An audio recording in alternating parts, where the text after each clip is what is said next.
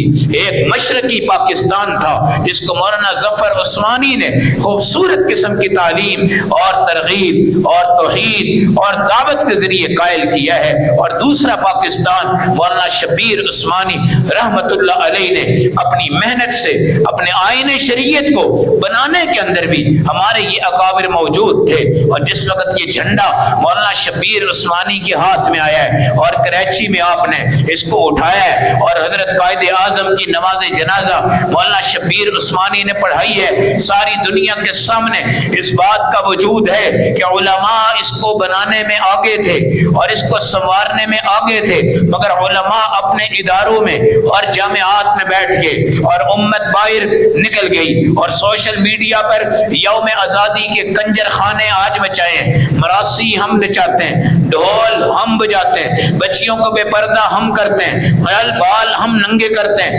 علماء کے کردار کو بیان کرنے والا آج اسمبلی میں کوئی نہیں، علماء کے نظام کو بیان کرنے والا آج اسمبلی میں کوئی نہیں۔ ریشمی رومال کی تحریکوں میں جہاں حضرت ننوتوی تھے، جہاں مولانا رشید احمد گنگوئی تھے، انگریز کو کلا کما کر کر خدا کی قسم لاکھوں جانیں قربان کر کر ہندوستان کو انگریز کے طور و طریق سے آزاد کروایا تھا، اور پاکستان جو بنے یہ دنیا کائنات میں سب سے بڑی ہجرت تھی، اور اتنی بڑی ہجرت مدینہ بھی تعداد کے اعتبار سے نہیں تھی، اس لیے کہ صحابہ اس وقت کم تھے، یہ تو کروڑوں کی تعداد میں تھے جن کی ہجرت میں بڑی قربانیاں بھی ہوئی، بڑا نظام بھی ہوا۔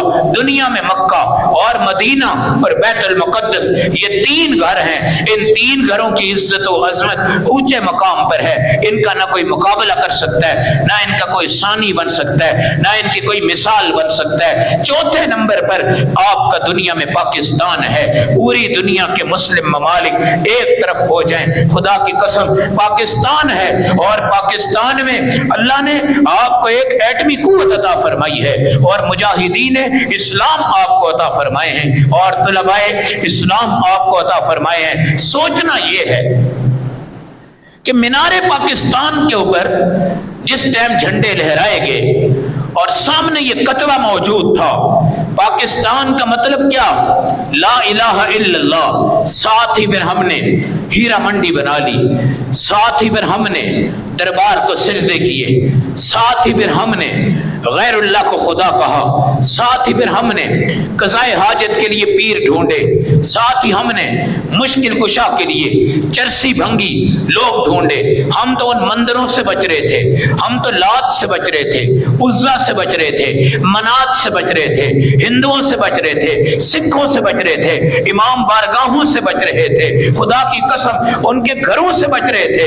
لیکن کیا کریں، جس وقت انگریز نے یہ کہا کہ مسلمانوں تمہارے اندر اور مشرکوں کے درمیان فرق کیا ہے، تم ذرا دین پر آؤ، نبی نے کیا کہا؟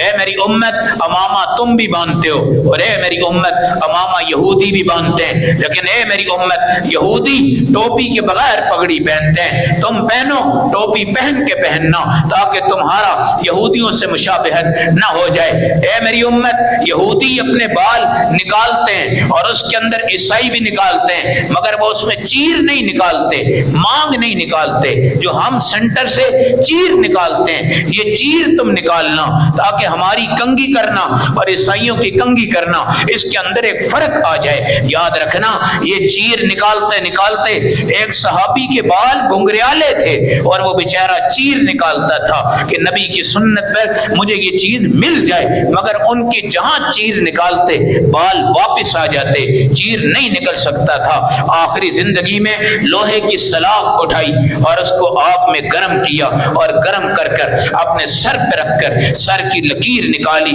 خون کے فوارے نکل گئے۔ لوگوں نے پوچھا تم نے کیا کیا ہے؟ انہوں نے کہا میں نے حدیث میں پڑھا ہے، نبی نے ایک دن چیر نکالے اور صحابہ نے بھی چیر نکالے، اس کو مانگ کہتے ہیں، اور جو چیر نہیں نکالتے ان کو صدل اور فراق کہتے ہیں۔ عیسائی چیر نہیں نکالتے، نبی نے چیر نکالے، صحابی نے بھی اپنے آپ کو زخمی کر دیا، اور اس نے کہا قیامت کے دن یہ سر اپنے نبی صلی اللہ علیہ وسلم کی سنتوں سے معطر کر کے آقا کی خدمت میں پیش ہو کر کہوں گا یا رسول اللہ، میں حبشہ کے ملک سے تھا، میرے بال گنگریالے تھے، میں نے بڑی کوشش کی، میرا چیر نہیں نکلا، آج میں نے زخمی اپنے آپ کو کیا ہے، لیکن اپنے نبی کی سنت پہ آنے کے لیے میں نے یہ کام کر دیا ہے۔ اللہ کے نبی کی یہ سنت انشاءاللہ مجھے عزت اور حوصلے اور تقدس کے ساتھ جنت میں داخلے کی توفیق اللہ کے فضل سے عطا فرمائے گی۔ نبی نے کیا کہا؟ روزہ رکھنا ہے 10 محرم کا بھی اور 9 کا بھی، تاکہ یہودیوں کے روزے سے مشابہت نہ ہو جائے۔ کبھی کبھی پاک اور نئی جوتی پہن کر، پاک اور نئی جوتی پہن کر خالف الیہودا، یہودیوں کی مخالفت کرنا، فإنہم لا یصلون فی نعالہم، کیونکہ یہودی اپنے جوتوں میں نماز نہیں پڑھتے۔ تم کبھی زندگی میں نئے جوتے پہن کر بھی نماز پڑھ لیا کرو تاکہ یہودیوں کے ساتھ تمہارا طریقہ مخالف ہو جائے۔ پھر میرے نبی نے فرمایا اپنے بالوں کو رنگا کرو، یہودی بالوں کو رنگتے نہیں ہیں، تم رنگ کر لیا کرو لیکن کالے رنگ سے بچنا۔ اس لیے صحابہ کرام نے اپنے بالوں کو رنگ بھی کیا ہے، مہندی کی صورت میں اور دیگر چیزوں کی صورت میں، وسمہ بوٹی کے ساتھ، قتم بوٹی کے ساتھ آپ نے رنگ کیے ہیں۔ یہ بھی یہودیوں کی مخالفت تھی۔ یہاں پر بھی ہم نے 2 نظریے یہ پیش کیے تھے، ہم اگر ہندوستان کی زمین پر ہیں، ہم ہندوؤں کے ساتھ ان کے تسلط میں ہیں، ہم 2 قومی نظریوں کی بنیاد پہ آئیں گے، لکم دینکم ولی دین، ہمارے ملک میں ہمارا دین اسلام ہوگا، تمہارے ملک میں تمہارا کفر ہوگا، تم جانو تمہارا دین جانے، ہم جانے ہمارا مذہب جانے۔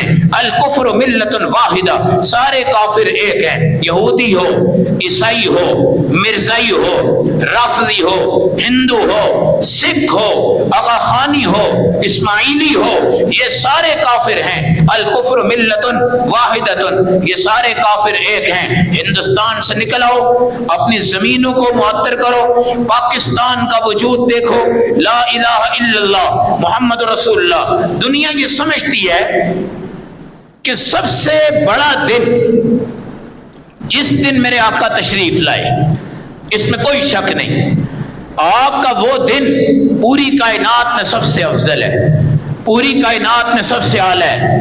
پوری کائنات میں جس گھڑی میرے نبی تشریف لائے وہ گھڑی افضل ہے، لیلۃ القدر سے بھی وہ گھڑی افضل ہے، ہر مقام سے وہ گھڑی افضل ہے۔ آپ وجہ کائنات ہیں، تخلیق کائنات ہیں، لیکن ساری دنیا آج عید میلاد النبی مناتی ہے۔ ہم علماء دیوبند عید میلاد النبی نہیں مناتے، روڈوں پہ نہیں جاتے، بھنگڑے نہیں ڈالتے، قوالیاں نہیں پڑھتے، نعتیں اس طرح جا کر باہر کے ماحول میں اور مذاقی انداز میں ہم نہیں پڑھتے۔ ہم اس عید میلاد النبی پر اپنے نبی کی آمد کا شکر نماز سے ادا کرتے ہیں، قرآن کی تلاوت سے ادا کرتے ہیں، مسجد جیسی محبوب چیز میں ادا کرتے ہیں۔ مگر اس پر یہ سوال کہ تم وہ نہیں مناتے، یوم آزادی تم مناتے ہو۔ یوم آزادی ہمارے نبی کی نبوت کی پیدائش کا دن نہیں یاد کرواتی، یوم آزادی ہمیں نظام مصطفیٰ دیتی ہے، یوم آزادی ہمیں نظام ختم نبوت دیتی ہے، یوم آزادی ہمیں مرزائیت کے خلاف فتح کا علم دیتی ہے، یوم آزادی ہمیں تحفظ صحابہ کی عزت و عظمت کو اجاگر کر کر علماء کی قربانیاں کروا کر آج رافضیت کے خلاف اسلام کی تیز ترین تلوار ہمارے ہاتھوں میں دیتی ہے۔ یوم آزادی ہمیں آج نبی پاک کی 23 سالہ زندگی کے نفاذ کی کوششوں کے اوپر ہم ادا کرتے ہیں۔ ایک ہے نبوت کی پیدائش کی خوشی اور ایک ہے ختم نبوت، اور جس دن آپ کو نبوت ملی اور دین شروع ہوا اور 23 سالہ زندگی میں آپ نے جو کام کیا ہے اس کو ہم یہاں پہ نافذ کریں۔ ما انا علیہ و اصحابی، اس پر میں قائم ہوں وہ نافذ ہو جائے، جس پر میرے صحابہ قائم ہیں وہ نافذ ہو جائے۔ ان صحابہ کی عزت کو اور تقدیس کو اور ختم نبوت کے تاج کو اور مرزائیت کے کلا اور کما کو اور ایک پاک پاکستان، صاف پاکستان، طاہر پاکستان، منزہ پاکستان، شافی پاکستان، عالمی پاکستان، کائنات کا مرکز پاکستان، امام پاکستان، حرمین کا تقدس اپنی جگہ پر ہے، مگر دفاعی صلاحیتیں، قدرتی وسائل، بہترین ذخائر، ان تمام چیزوں کے ساتھ آپ پاکستان کے 4 موسم رکھتے ہیں، آپ پاکستان کے خشکی والے علاقے رکھتے ہیں، تری والے علاقے رکھتے ہیں، آپ پاکستان کے جنگلات کو بھی رکھتے ہیں، آج پاکستان کے میدانی علاقوں کو بھی رکھتے ہیں۔ آپ کے ہاں بہترین فصلیں، آپ کے ہاں بہترین زراعت، آپ کے ہاں بہترین علماء، آپ کے ہاں بہترین عقائد، لیکن اسی پاکستان میں جب تم وزیر خان جیسی مسجد بنا کر وہاں پہ فلمی اداکار لاؤ اور وہاں پہ تم شوٹنگ کرواؤ، اور اس وقت اپنے پردادا اور دادا کے تصور پاکستان کو بھی یاد رکھو کہ اس نسل نے پاکستان کو کس نہج پہ پہنچا دیا ہے، اور جس وقت تم پاکستان میں اللہ کے نبی علیہ السلام کی یوم پیدائش کے اوپر بھی ڈانس بھی ہوتے ہیں، قوالیاں بھی ہوتی ہیں، بڑے بڑے فن ہوتے ہیں، اس وقت کو بھی سوچو اور وہ وقت بھی سوچو جب ہندوستان کی صبح سے ہم نکل کر راتوں کے اندھیروں میں پاکستان پہنچے تھے اور یہ باڑ لگ گئی تھی، پھر 65 میں اللہ کے فضل سے ہم نے اس کو بچایا، 71 میں اللہ کے فضل سے ہم نے اس کو بچایا، اور ہما وقت اس پاکستان پہ اٹیک ہوگا یہ دنیا جانتی ہے، اور ہونے کے قریب بھی ہوگا یہ بھی دنیا جانتی ہے، مگر الجہاد ماضٍ الی یوم القیامہ، جہاد قیامت تک جاری رہے گا۔ ایک وقت ہمیں دفاع پاکستان کی پھر ضرورت پڑے گی، اس لیے کہ ہم نے نظریہ یہودیوں کو دے دیا، فکر یہودیوں کو دے دی، سوچ یہودیوں کو دے دی، ہاتھ یہودیوں کو دے دیے، قلم کے سین یہودیوں کو دے دیے، چیک ان کو دے دیے، ہم نے اپنے تمام ذخائر نکال کر گروی رکھ لیے، ہماری موٹر وے، ہمارے ایئرپورٹ، ہمارے بڑے بڑے صنعتی ادارے آج ان کے ہاں گروی رکھ دیے گئے ہیں۔ یہ میرے اللہ کی ناراضگی ہے، یہ میرے اللہ کی ناراضگی ہے۔ جب پاکستان بنا تھا علماء مخلص تھے، قائد اعظم مخلص تھے، علامہ اقبال مخلص تھے۔ پرانے لاہور میں کیسی سادگی تھی، کیسی مزیداری تھی، کیسی مہنگائی کے اوپر کنٹرول تھا، کیسا نظام تھا، خدا کی قسم بڑا سرخیز پاکستان تھا، بڑا ہی خوبصورت پاکستان تھا، بڑا ہی نظام پاکستان تھا۔ ہمارے ہاں عالمی اسلامی کانفرنس ہوا کرتی تھی، بڑے بڑے حضرات پاکستان کو مثال بنا کے عالم اسلام کی کچہری قرار دیا کرتے تھے، اور بڑی بڑی دنیا پاکستان پر فخر کیا کرتی تھی۔ حالانکہ اس وقت ہم خالی ہاتھ تھے مگر نیت خالص تھی، اور خدا کی قسم وہ دن جب مشرقی پاکستان ہمارے ہاتھ سے نکلا، اور وہ دن جب وہاں کے بادشاہوں پر بھی اللہ کا کیسا عذاب آیا ہے، اور وہاں طلباء کی تحریک نے دنیا کو یہی بات سمجھائی ہے، یہ کسی کے باپ کی جہانگیر نہیں ہے، یہ مسلمانوں اور عالم اسلام کا طاقتور نظام ہے، یہ حکمران کی مرہون منت نہیں ہے، یہ بادشاہ کی مرہون منت نہیں ہے۔ اور وزیر اعظم تیری کیا حیثیت، تو پاکستان کے نام سے چمکا ہے، گورنر تمہاری کیا حیثیت، تم تو پاکستان کے نام سے چمکے ہو، فوج پاکستان کے نام سے چمکتی ہے، پولیس پاکستان کے نام سے چمکتا ہے، ہمارا سویپر صفائی کرنے والا بھی اپنے پاسپورٹ پر گرین پاسپورٹ رکھ کر پاکستان کے نام پہ فخر کرتا ہے۔ خدا کے بندو، تم پاکستان کو بچاؤ گے، تم پاکستان کو بناؤ گے، تم پاکستان کے رکھوالے کیسے ہو سکتے ہو؟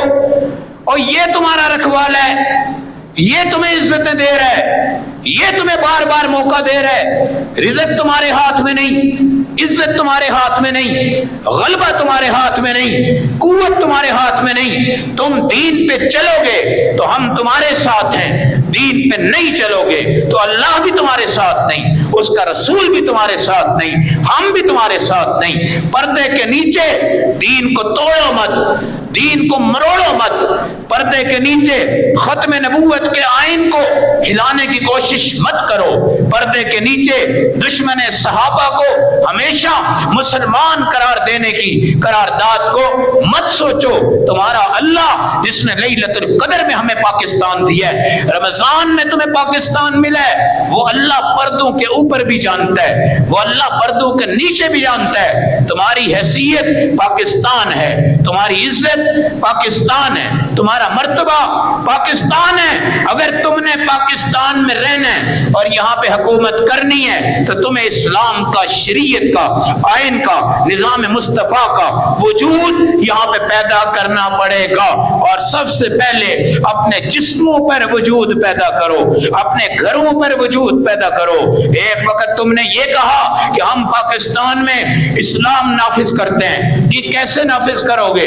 ہم اذان کا وقت ایک رکھیں گے، نماز کا وقت ایک رکھیں گے، اور تجارت کا وقت ایک رکھیں گے، اور اس کے لیے انہوں نے کہا سا ہم ڈیمو دیتے ہیں اور اسلام آباد میں اس کو سٹارٹ کرتے ہیں۔ میرے نبی نے کون سے ڈیمو دیا تھا؟ جب شریعت آ گئی مدینہ میں نافذ، مکہ میں نافذ، صحابہ نے شراب کے پیالے توڑ دیے، مٹکے بہا دیے، یتیم بچوں کی شراب تھی جو جائز تھی اور بڑا تجارت کا مرکز تھا، ساری جمع پونجی ان کی تھی۔ جب ان کو پتا چلا، ایک مٹکا توڑا، دوسرا مٹکا توڑا، 1100 مٹکے شراب کے توڑے اور مدینہ میں بہنے لگی۔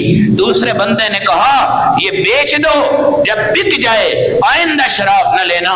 کہا نہیں، حکم آ چکا ہے، حکم آ چکا ہے، اب یہ نہیں ہے ہم اس کو کہاں نافذ کرتے ہیں؟ اسلام آباد میں وہ ایسی نافذ کی ہے، آج تک اس پہ عمل درآمد نہیں ہو سکا، آج تک اس پہ کچھ نہیں ہو سکا۔ سعودیہ میں جاؤ، حرم میں جاؤ، اللہ نے وہاں کیا تقدس رکھا ہے، وہاں کیا تحفظ رکھا ہے۔ آج کوئی بھی بندہ سمنگلر ہے تو سعودیہ سے بچتا ہے، اس لیے کہ سزائے موت ہے۔ آج کوئی بندہ زانی ہے تو سعودیہ سے بچتا ہے، اس لیے کہ سنسار وہاں پہ ہوتا ہے۔ آج کوئی بندہ قاتل ہے تو سعودیہ میں قتل کرنے سے بچتا ہے، اس لیے وہاں پر نقد قصاص موجود ہے۔ آپ نے دیکھا تھا پچھلے سال کی ایک ویڈیوز جہاں پر ایک بچہ تھا جس سے یہ گناہ ہو گیا اور اس کو جب سزا سنائی گئی، بڑی بڑی معافیاں، بڑی بڑی دیتیں، عربیوں نے رومال پھینکے، سب کچھ ہو گیا، ہر چیز ہو گئی، دنیا نے بڑی بڑی اپیلیں کی، بہت کچھ ہوا، سونے کی اینٹیں لائی گئی، سونے کے پتھر لائے گئے، ہیرے لائے گئے، موتی لائے گئے، سب کچھ اس کے قدموں میں ڈال کر یہ کہا تھا کہ تو یار دیت لے لے، وہ بھی قرآن کہتا ہے قصاص چھوڑ دے۔ اس نے کہا نہیں، میں قصاص دوں گا۔ یہ قصاص ہوا، وہ قتل ہوا، سب کچھ ہوا۔ سعودیہ کی چادر عزت والی ہے، تقدس والی ہے، تحریم والی ہے، مقام والی ہے، اس لیے شکر ادا کرو۔ کون سا زمانہ تھا جب ترکی آپ سے قرضے لے رہا تھا اور آپ ایک مضبوط ملک تھے، اور اب آپ نے قرضوں میں امت کو ڈبو دیے، قرضوں میں عوام کو ڈبو دیے۔ اور قرضے تو ہم نے کیا اتارنے ہیں، قرضوں کا سود بھی نہیں اتر سکتا، یہ بھی نہیں اتر سکتا، اور اللہ اس کو اترنے بھی نہیں دیں گے، اس لیے کہ یہ اعلان جنگ اللہ کر رہے ہیں ہم سے۔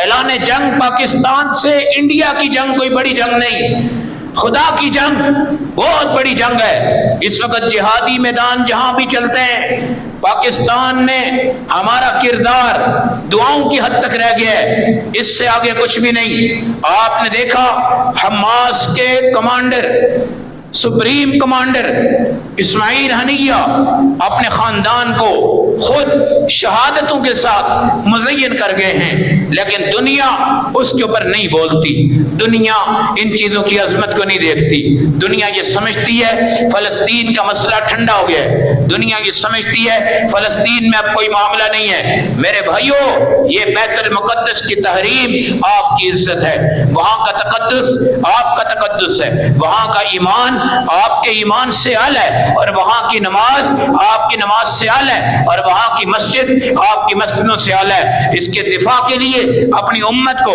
آج دنیا پاکستان میں منشور پیش ہوتا ہے، 10 نکات پیپلز پارٹی کے، 10 نکات تحریک انصاف کے، اور 10 نکات مسلم لیگ کے، 10 نکات فلاں کے۔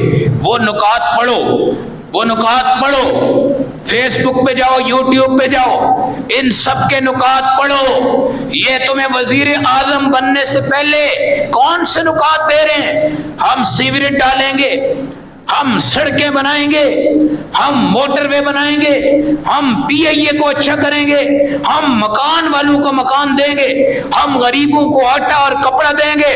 اور یہ نکات تمہارے کیوں ہیں؟ یہ تو اللہ کے قرآن میں اللہ نے سند دے دی ہے، اللہ نے اس چیز کو دے دیا ہے، اللہ نے ان معاملات کو دیا ہے۔ اللہ بھی امتحان لیتے ہیں، بجٹ اللہ بھی تھوڑا ڈاؤن کرتے ہیں۔ صحابہ کو دیکھا ہے، جہاد ہو رہا ہے، جہاد ہو رہا ہے، ایک ایک کھجور آ رہی ہے، کھا رہے ہیں، جہاد کر رہے ہیں، گٹلی آ رہی ہے، کھا رہے ہیں، جہاد کر رہے ہیں۔ گٹلی کے اوپر ایک چھلکا ہوتا ہے بھاری، اس کو چوس چوس کر جہاد کر رہے ہیں، اور خالی پیٹ جہاد کر رہے ہیں۔ اور جب جہاد میں فتح ہو گئی، اللہ نے ایک مچھلی عطا فرمائی جس کو عنبر کہتے ہیں، اور صحابہ نے اس کو 1 مہینے تک کھایا، اور اس کے تیل نکالے، اور تیل نکال کر اپنی مالشیں کی، اور جس وقت مچھلی مکمل ختم ہو گئی، صحابہ نے اس کی ہڈیاں نکالی، ان کے پلر بنائے، ستون بنائے، اور اس کے نیچے سے اپنے گھوڑے، اپنے اونٹ، اپنی سواریاں گزاری، اور نبی کو جا کر بتایا، یا رسول اللہ اس غزوہ میں پہلے یہ کیفیت، پھر یہ کیفیت، پھر ایک ایک کھجور، پھر کھجور کی گٹھلی، پھر گٹھلی کا چھلکا، یہ چوستے رہے۔ بعد میں اللہ نے ہمیں زرخیزی والے معاملات عطا فرما دیے۔ میرے نبی جہاد فرما رہے ہیں خیبر کی زمین پر، خیبر کی زمین پر اللہ نے فتح عطا فرمائی۔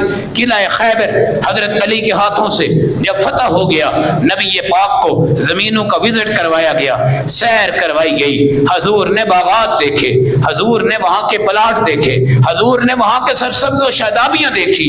صحابہ اکرام میں سے ایک صحابی باغ سے کھجور توڑ کے لایا، نبی پاک نے اس کو چکھا، چکھ کے فرمایا واہ بھائی واہ، کیا خیبر کی زمین میں ایسی پیاری کھجوریں ہوتی ہیں؟ کہا یا رسول اللہ اس سے بھی اعلیٰ اعلیٰ ہوتی ہیں۔ فرمایا اس اللہ کا شکر ہے جس نے صحابہ کی جانیں، خون، سب کچھ لیا، قربانیاں ہوئی، مگر خیبر کی زمینیں آج اللہ نے ہمیں عطا فرما دی۔ پھر وہی یہودی تھے، نبی پاک نے ان کو بلایا اور بلا کر کہا اب ان باغوں کے مالک ہم ہیں، درختوں کے مالک ہم ہیں، گھروں کے مالک ہم ہیں، اب تم ہمارے نوکر بن جاؤ، ملازم بن جاؤ اور ان زمینوں پہ تم کام کرو، آدھی کھیتی تمہاری، آدھی کھیتی ہماری۔ خدا کی قسم یہاں سے بھی یہود و نصارہ پہ اسلام کا غلبہ جہاد کے ذریعے ہوا ہے اور عزتیں جہاد کے ذریعے ملی ہیں، اور یہ تمام زمینیں، تمام وراثتیں اللہ کی ہیں۔ ان الارض للہ یورثها من یشاء من عباده والعاقبۃ للمتقین، یہ زمین کا وارث اللہ ہے، عزتیں اللہ کی ہیں۔ اگر تم کسی فیکٹری کے گارڈ ہو، کسی سیکورٹی کے گارڈ ہو، اگر تم پولیس میں ہو، اگر تم فوج میں ہو، اگر تم کسی نظریے میں ہو، تو شکر ادا کرو کہ تم پاکستانی ہو اور پاکستان کے باشندے ہو، اور پاکستانی تمہارے نام سے منسوب ہے۔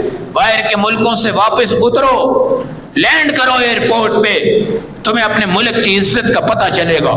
حب الوطن من الایمان، نبی پاک کا اصل وطن مکہ تھا۔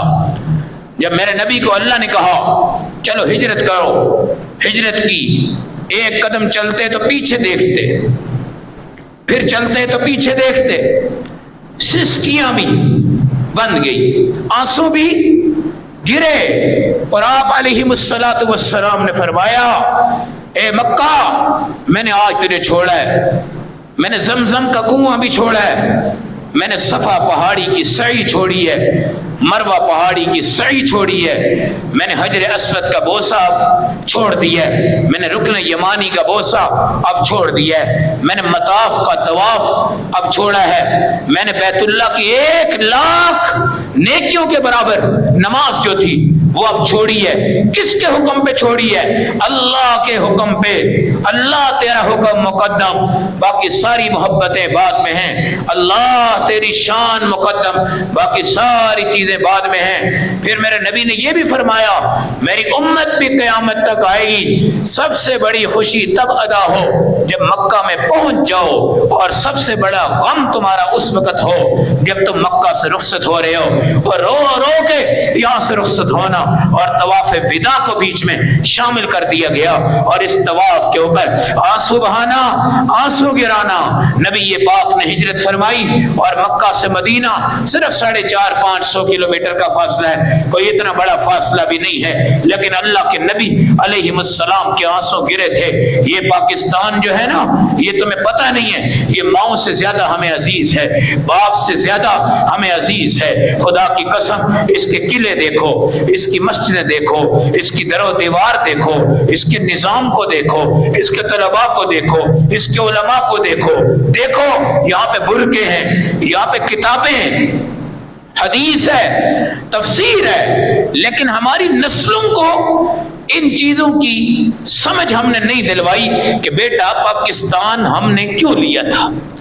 اب جھنڈے خریدنا بہت اچھی بات ہے، مونوگرام لگاؤ، جھنڈے لگاؤ، شرٹس پہنو، جوتیوں پہ نشان رکھو، اپنے ٹوپی پہ نشان رکھو، اپنے چہرے پہ نشان رکھو، مسکراہٹ پیدا کرو، ہنسو، ساری دنیا کو بتاؤ۔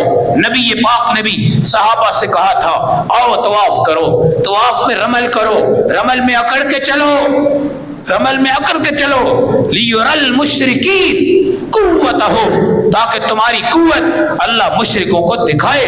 پھر صفا پہ آئے، مروہ پہ آئے، نبی پاک نے فرمایا تیز چلو، دوڑ کے چلو، وہ اوپر مشرک بیٹھے ہیں ان کو دکھاؤ تمہاری قوت کتنی ہے۔ آج تم پاکستانی ہو، یہ جسم راکھ ہے، یہ گل رہا ہے، یہ سڑ رہا ہے اور یہ مرنے کی طرف بڑھ رہا ہے، اب زندگی کی طرف نہیں بڑھ رہا، یہ مرنے کی طرف بڑھ رہا ہے۔ اپنی داڑیاں رکھو، کم از کم ہمیں حیا آنی چاہیے اپنے دین کے اوپر۔ اپنے حکمران دعا کرو کہ کوئی ایمان والا آ جائے۔ کہتے ہیں نہیں مولویوں نے پاکستان کے لیے کیا کیے، اور مولوی جس جگہ بھی ہوتے ہیں، اسمبلی کے اندر بھی مولویوں پہ ہمیشہ اٹیک کیے جاتا ہے، اور یہ ساری مغربی طاقتیں جو علماء پہ اٹیک کر رہی ہیں، آپ نے صرف سیاسی نگاہ میں مولویوں پہ دھبے لگانے شروع کر دیے ہیں۔ مجھے آپ بتائیں، آپ میں سے کتنے ووٹ اسمبلی میں آپ علماء کو دیتے ہیں؟ کتنے ووٹ آپ کس قاری اور عالم کو دیتے ہیں؟ کتنے ووٹ آپ اس کی سپورٹ میں دیتے ہیں؟ آپ کے جھنڈے کس کے حق میں ہیں؟ آپ کے جلسے کس کے حق میں ہیں؟ آپ کے جلوس کس کے حق میں ہے؟ آپ پاکستان کے خیر خواہ صرف سیاستدان کو سمجھتے ہیں، یا کم از کم ایک مذہبی طبقہ ہو جس کے اوپر علماء کی سرپرستی ہو اور علماء جس پر اعتماد کرتے ہو؟ کبھی ان کو آزما کر تو دیکھو، کبھی ان کی طرف بڑھ کر تو دیکھو۔ آج ان سے سوال کرتے ہو کہ یہ مولوی کیا کرتے ہیں، ان کی کیا آج تک کارگزاری ہے، تم نے کیا کیا ہے؟ تم نے کون سے علماء کو آگے کھڑا کیا ہے، یا ان کو اسمبلی کا تم نے امام بنایا ہے؟ ایک داڑھی والا، ایک پگڑی والا، صاف مونچھوں والا، پہنچے اس کے ٹخنوں سے اوپر ہو، اللہ کے دین کا مظہر ہو، نبی کی شریعت کا مظہر ہو، اس کو کیوں نہیں کھڑا کرتے؟ اس کے نظام کی طرف آپ کیوں نہیں بڑھنے دیتے؟ اور اعتراض منہ ایسے ٹیڑھا کر کے دیتے ہیں جیسے پاکستان کا دشمن مولوی ہے اور عالم ہے اور طالب علم ہے اور مدارس ہیں۔ ہرگز اسی نظریے پہ واپس آ جاؤ کہ علماء نے اپنی چھتری کے نیچے عوام کو پاکستان پہنچایا ہے، اور یہاں بیٹھ کر دن رات ایک کر کر ہمارے اکابر نے آئین شریعت بنایا ہے اور اسمبلی میں رکھا ہوا ہے۔ اس کی تمام شقیں الحمدللہ بہت معتدل ہیں، بہت معتدل ہے، مگر ضرورت ہمیں ہے اس اسمبلی کے اوپر ایک امام کی جو اس کو نافذ کرنے کی حمایت کرے، جو اس کو لاگو کرنے کی حمایت کرے، جو اس کو آگے بڑھانے کی حمایت کرے۔ پاکستان اس لیے بنایا تھا، یہ نہیں ہے کہ یہاں پہ مسلم لیگ کی حکومت آئے گی یا پیپلز پارٹی کی آئے گی یا جماعت اسلامی کی آئے گی یا جمعیت کی آئے گی یا عمران خان کی آئے گی یا کسی کی بھی آئے گی۔ پاکستان اس چیز کا انتخاب نہیں ہے۔ اب کیا کہتے ہیں؟ ہمارا ملک جمہوری ہے۔ کیا ہے؟ جمہوری ہے۔ ہماری جمہوریت 24 کروڑ عوام میں چلتی ہے، اور ساتھ پڑوسی ملک کی جمہوریت 1.25 ارب عوام میں چلتی ہے۔ آج تک وہاں پہ جمہوریت رہی ہے، اور آج تک وہاں پہ اسمبلیوں کا نظام نافذ ہوا ہے، اور آج تک وہ چلتا رہا ہے۔ اور ہماری جمہوریت پہاڑ میں اس وقت چلی جاتی ہے جب وہ کنٹرول نہیں کر پاتی، اور ساری دنیا سے ہم قرضے لیتے ہیں، اور قرضے لے کر پاکستان کو ڈبو دیتے ہیں۔ علماء ہو، مشائخ ہو، طلباء ہو، ہرگز پاکستان کا دشمن ان کو مت سمجھو۔ ہمارے مدارس کو پاکستان کا دشمن مت سمجھو۔ ہمارے دیندار بچوں کی صفوں کو توڑنے کی کوشش مت کرو، مدارس کو مٹانے کی کوشش مت کرو۔ تمہاری کیا حیثیت ہے؟ تمہاری کیا طاقت ہے؟ تمہارا کیا نظام ہے؟ میرا اللہ راضی ہوگا تم بھی چلو گے، میرا اللہ راضی نہیں ہوگا اللہ تمہیں بھی بکھیر دے گا۔ یہ طلباء، یہ علماء پاکستان کا وجود ہے، پاکستان کا بقا ہے، پاکستان کا تصور ہے، پاکستان کی شان ہے، پاکستان کی پہچان ہے، پاکستان کی معرفت ہے۔ ان علماء کو اگر جمہوریت میں آنا چاہتے ہو یا اسمبلی میں آنا چاہتے ہو تو سب کو تم نے آزمایا ہے، اب علماء کرام کو آزماؤ۔ یہ میں تمہیں کسی ایک عالم کی حیثیت سے بات نہیں کر رہا، کوئی بھی مذہبی رہنما آپ کے سامنے ہے، کوئی بھی پیشوا آپ کے سامنے ہے، آپ ان کی طرف چلو، بڑھو، ایک طرف ان کو بھی لے چلو۔ آپ کہتے ہیں وہ حکومت ٹھیک کرے گی، یہ حکومت ٹھیک کرے گی، فلاں حکومت ٹھیک کرے گی، یہ شرک ہے۔ کوئی حکومت ٹھیک نہیں کر سکتی، صرف اللہ ٹھیک کر سکتا ہے۔ الحمدللہ ہمارے مدارس میں جس تشخص اور تقدس اور تعظیم سے یوم آزادی منایا جاتا ہے، آپ پورے پاکستان میں سروے کر لو کہ ایسا یوم آزادی کوئی نہیں منا سکتا۔ یہ کیوں سمجھتے ہیں؟ یہ خیال آیا کیوں ہے کہ مولویوں نے کام بگاڑ دیا ہے، مولوی دہشت گردی کر رہے ہیں اور طلباء دہشت گردی کر رہے ہیں۔ ابھی آ رہا ہے یوم آزادی، آپ دیکھیے گا، لاہور میں دیکھیں، ہمارے مدارس میں آئیں، کراچی میں دیکھیں، ہمارے مدارس میں جائیں، ان کی تقریر دیکھیں، ان کی تہذیب دیکھیں، ان کا تقدس دیکھیں، ان کا احترام دیکھیں، اور اگر ان کی آنکھوں میں آپ کا آنسو نظر نہ آئے تو میں اس چیز کا ذمہ دار ہوں۔ ان کو وہ آنسو یاد ہیں کہ جب ہم سرزمین ہندوستان سے سرزمین پاکستان پر آئے، اور آج الحمدللہ آپ کے لاہور میں جامعہ اشرفیہ، یہ دارالعلوم دیوبند کی بنیاد ہے، دارالعلوم کراچی بہترین بنیاد ہے، جامعہ حقانیہ کوڑا خٹک یہ بہترین بنیادیں، اور یہ ہمارے وہ مراکز ہیں جو حضرت تھانوی رحمۃ اللہ علیہ کی نسبت کے سلسلے کے حضرات آئے۔ مفتی محمد حسن صاحب نے لاہور میں ڈیرا لگا کر پوری امت کے مصلح بنے، حضرت لاہوری رحمۃ اللہ علیہ لاہور میں ڈیرا لگایا، پوری امت کے مصلح بنے ہیں۔ کراچی میں مفتی محمد شفیع رحمۃ اللہ علیہ، مولانا یوسف بن نوری رحمۃ اللہ علیہ، مولانا احتشام الحق تھانوی رحمۃ اللہ علیہ آئے ہیں، انہوں نے آپ کے پاکستان میں 4 چاند لگائے ہیں۔ مولانا عبد الحق صاحب اٹک میں اکوڑا خٹک میں آئے ہیں، انہوں نے آپ کے پاکستان کو 4 چاند لگائے ہیں۔ مولانا شبیر عثمانی، مولانا ظفر عثمانی، انہوں نے آل پاکستان پورے مشرق و مغرب کے جغرافیائی حالات کو ایمان اور اسلام پر قائم فرمایا ہے، جھنڈا لہرا کر علماء کو مرکز پاکستان کا علم انہوں نے بتایا ہے، اور پوری دنیا کو ایک پیج پہ اکٹھا کیا ہے۔ آج تمہارے سازشی اور خارجی اور رافضی طبقے پاکستان میں دراڑ ڈالنے کی کوشش کر رہے ہیں۔ ہندو اور سکھ جس طرح ان جگہوں پہ ہیں ان میں تفریق پیدا ہو رہی ہے، اس طرح پاکستان کے اندر بھی یہ تفریق کی کوشش کی جا رہی۔ تم پنجابی ہو، تم اردو پسند ہو، تم پشتو والے ہو، تم فارسی گوان ہو، نہیں، ایسی کوئی بات نہیں۔ الحمدللہ ہمارا سلیبس ایک، ہمارا قرآن ایک، ہمارا درس نظامی ایک، ہمارا وفاق ایک، ہمارا نظریہ ایک، ہمارا عقیدہ ایک، ہم نے پاکستان دین کے لیے بنایا، اور الحمدللہ اس پر چلنے والے آج ہمارے علماء ہیں۔ اور آپ نے پاکستان کو نہیں سمجھا، آپ کے اکابر نے پاکستان کو سمجھا تھا۔ آپ ان کی تاریخ کو پڑھ کر پاکستان کی عزت و عظمت کو جانو، اور ساری دنیا میں آفیسر ہے یا نوکر ہے، بادشاہ ہے یا غلام ہے، شکر ادا کرو پاکستان نے، اللہ نے تمہیں عزت عطا فرمائی۔ یوم آزادی کو عروج کے ساتھ، بلندی کے ساتھ، رفعت کے ساتھ مناؤ۔ اپنی بچیوں کو یہ بتاؤ کہ بیٹا تمہیں ہم نے ہندوستان کی فحاشی کی جو آزادی ان میں تھی اس سے نکال کر ہم نے تمہیں بیٹا دین اسلام کی آزادی عطا فرمائی ہے۔ اس میں بیٹھ کر تم نے ہماری بیٹی سیدہ فاطمہ، سیدہ عائشہ رضی اللہ تعالیٰ عنہا اور صحابیات کی زندگی کو آزادی سے لے کے چلنا ہے، اور اپنے بچوں کو بتاؤ کہ بیٹا ہم نے پاکستان تمہیں لے کر دیا ہے، یہاں پہ 5 وقت کی نماز بغیر کسی ڈر کے پڑھو، بغیر کسی خوف کے پڑھو، ہم نے یہ مدارس تمہیں دیے ہیں۔ اللہ نے رائے ونڈ میں خدا کی قسم مرکز قائم فرما کے پوری دنیا کو یہاں سے صاف کیا ہے۔ یہ تمہارے پاس ایمان کے علم ہیں، ایمان کے جھنڈے ہیں۔ میں آپ سے یہی کہہ رہا ہوں، یہی عرض کر رہا ہوں کہ ہم نے پاکستان سیاست کے لیے نہیں، نظام مصطفیٰ کے نفاذ کے لیے لیا ہے، اور حضور پاک کا دین نافذ ہو